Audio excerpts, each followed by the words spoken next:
Et après avoir fini de prêcher, il a demandé à Pierre et à ses compagnons d'avancer un peu plus dans la mer.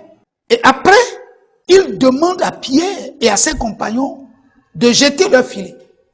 Alors que tout au long de la nuit, ils ont jeté leur filet, ils n'ont pas pris même un petit poisson.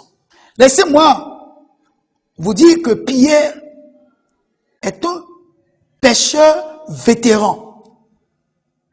Et quand il disait au Seigneur, sur ta parole, je jette le filet, il sait que là où on lui a dit de jeter le filet, qu'il n'y a pas de signe de poisson. Il a dit au Seigneur, je jette le filet sur ta parole. Et lorsqu'il a jeté le filet, il ne pouvait plus tirer le filet. Il y avait plein de poissons qui étaient capturés par le filet. Pierre a été obligé de demander à d'autres personnes de venir à leur secours pour pouvoir tirer le filet. La Bible nous dit que 2 barques étaient remplies. Et lorsqu'ils sont arrivés à la rive, Pierre s'est mis à genoux, de même que Jean et Jacques, ses compagnons, pour dire, nous nous repentons, nous sommes des pécheurs. Nous ne sommes pas dignes de recevoir un tel miracle de ta part. Et le Seigneur leur a dit de ne pas craindre, que désormais, Pierre sera un pêcheur d'hommes. Au verset 11, on nous dit qu'il laissait tout. Il laissait les poissons, la barque et tout. Et ils ont suivi Jésus. Bien-aimés, c'était une occasion pour Pierre et ses compagnons de se faire de l'argent après ce miracle. Mais la Bible nous dit qu'il laissait les poissons et la barque, tout simplement parce que le Seigneur a dit, je ferai de vous des pêcheurs d'hommes. Ils ont tout laissé.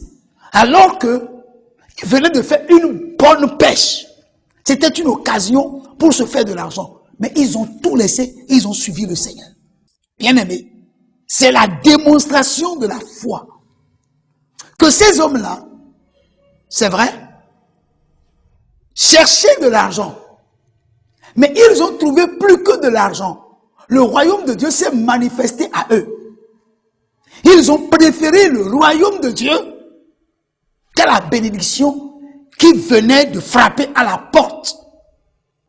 Je voudrais attirer notre attention sur ce fait que lorsque nous parlons de la foi, et surtout de la foi qu'Abraham a manifestée, cette foi d'une manière ou d'une autre doit être une foi totalement désintéressée. Malheureusement, beaucoup d'entre nous, notre foi est tellement intéressée qu'on ne trouve aucune trace de l'amour du royaume dans notre vie. Nous ne marchons très souvent avec Dieu que parce que nous pouvons gagner. Pas parce que le Seigneur peut gagner au travers de nous. À cette condition-là, toutes les autres choses nous seront données par-dessus tout. Quelles sont ces choses qui seront données par-dessus tout? Si ce n'est une bonne condition de vie, familiale, matérielle, financière, sanitaire, etc., etc. Mais nous mettons d'abord ces choses en avance et peut-être le royaume après. La grâce de Dieu est encore là. Nous pouvons encore la saisir. Nous pouvons encore saisir l'opportunité que Dieu nous accorde pour remettre les choses dans l'ordre où Dieu les a placées.